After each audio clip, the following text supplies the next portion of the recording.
teacher, when I was getting a regular salary, I didn't even need to think about that. I didn't even need to think about the marketing aspect of it. That's been completely new.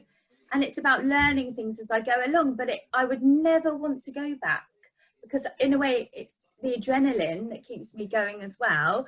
You know, it's an achievement and I love it. And every single time, you know, I gain a student, there's a big success with that. So I do see what you mean, but it's more like a roller coaster, I find, don't you? It's a roller coaster of ups and downs, because it's you. It's down to you. You are your business. You are your brand.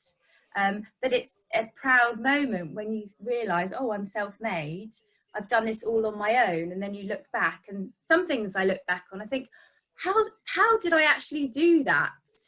You know, how did I do? And I just love to see people's jaw dropped when I tell them how many students I tutored, especially last time when I said I'm tutoring 40 at the moment. Then how did you, how are you doing that? Like, how is this? And other tutors as well that I've spoken to, how are you doing that? Well, it's that drive to achieve. And I don't know about you, whether you think this as well, but I always think to myself, what do I need in life? What do I want to achieve? And then what do I need to do to get there? Rather than what do I have? What can I do with it? I do it the other way around. So I think about what I need, and then what do I have to do to achieve that?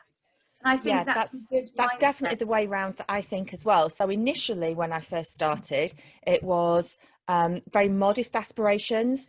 I knew that, this is going back a few years, if I could earn just over £1,000 a month, then that would be better than if I was on benefits and it would cover all the essentials. And so I had the aspiration, I wanted to earn £1,000 a month. And then it became, actually, do you know what? I'm earning less than I was as a newly qualified teacher. So that's not what I want to earn now. Now my goal is to actually earn as much as I was when I was part-time in schools. And then I hit that level and it's like, oh, it's great earning the same as I did when I was part-time in schools. But actually, I've got 2 children and I don't want to be constantly saying, oh, but that's too expensive, that's too expensive. I don't want to be having to count all the pennies quite as much.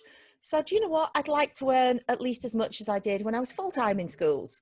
So the goalpost is gradually changing, and each time it changes, it's, okay, how am I going to get there? How am I going to do that? Absolutely. I think aspirations increase as well. I remember when I just had my little one, so she was 2 months old, and I went into tutoring full time, and it was just like you said, getting by. Oh, I just need enough money to get by.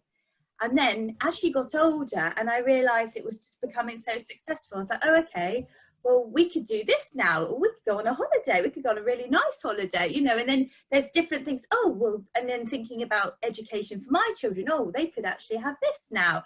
So it does, and it moves your aspirations along. And I think the people that I work with as well, they've pushed me up a little bit as well, I feel, because I see what they're doing. I think, oh, I want to do that as well.